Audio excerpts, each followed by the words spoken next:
Welcome back. I'm Vince Sims. The month of May is Asian American Heritage Month. Joining me now is Teresa Nguyen. She is the owner of Land Rose PR in Dallas, founder of the Umbrella Project, and an advocate for cultural diversity and a community activist. Thank you so much for being with us. Thank you for having me. All right, so let's first of all talk a little bit about, because you are Asian American, so tell us about your journey here. Yes, I'm Vietnamese American. I'm a first generation. I was born and raised here. My parents are Vietnamese. They were refugees and a part of the boat people who escaped overnight to come to America. And um, they had me a month later. My mom was pregnant in New Jersey. And then from there, they found some cousins and family in Fort Worth. And they moved down here, migrated, and uh, I grew up in Fort Worth, went to school here in Dallas, SMU, and then I started my business 2008. So it's been quite a journey, and Dallas is home. Well, welcome. We're glad that Dallas is your home. And as you were talking about that, I mean, you're a business owner, your parents too, so you kind of found the American dream with them being business owners and yourself, right? Yes, they definitely lived the American dream. We were very poor when they arrived here to the States. And growing up, we lived in a duplex with six people, two bedroom, and one bedroom was just for my mom's sewing, and the other bedroom was where we all slept. And uh, my parents ended up having gas stations and a laundromat, and later on a restaurant. And now they're both retired and enjoying the grandparents' life.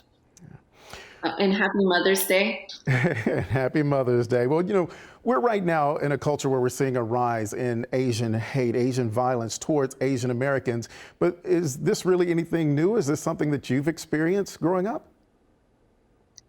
Uh, Unfortunately, it's not new. I think what is new is just the public extremity of the violence. But racism itself towards Asians is not new.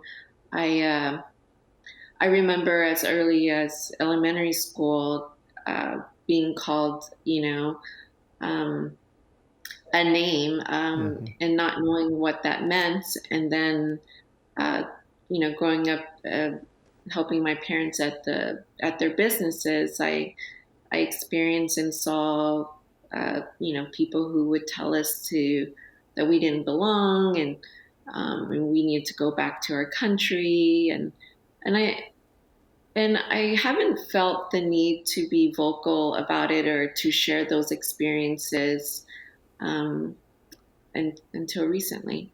Yes, ma'am. And I know we hear about allies and what people can do to help. What can non-Asians do to help in those situations?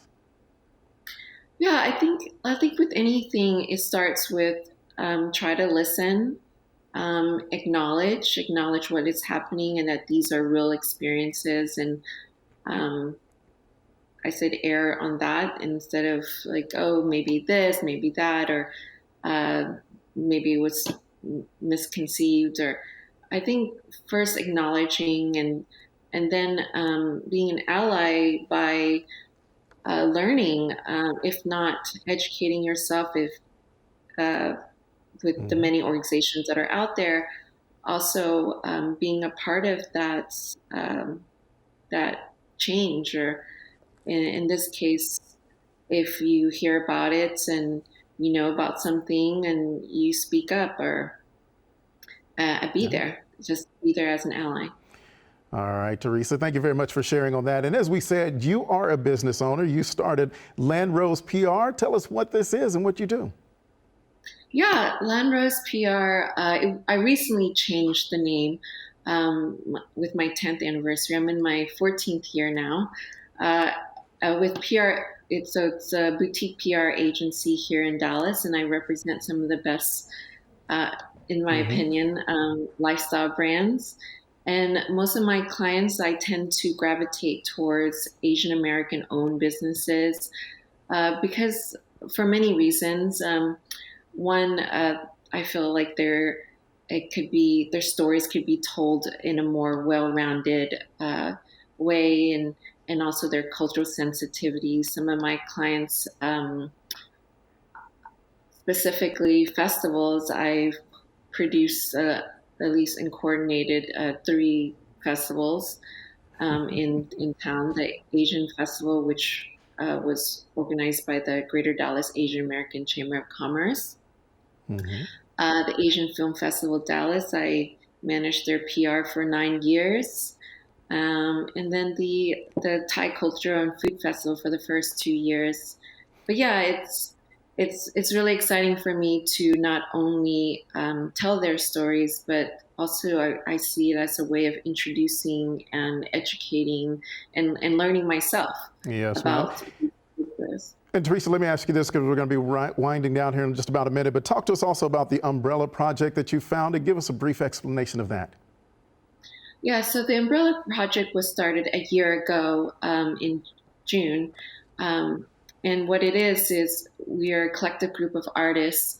Our mission was to amplify the Black Lives Matter movement. It was a form of art, and to unify the voice and to help these were carried at protests and rallies for practicality reasons, for protection, but also to carry these names. So these names were painted on by volunteers, and these names are the loved ones who have passed on because of police brutality, injustices, and we have an exhibit coming up for the 1 year, and also to remind people to carry on the movement.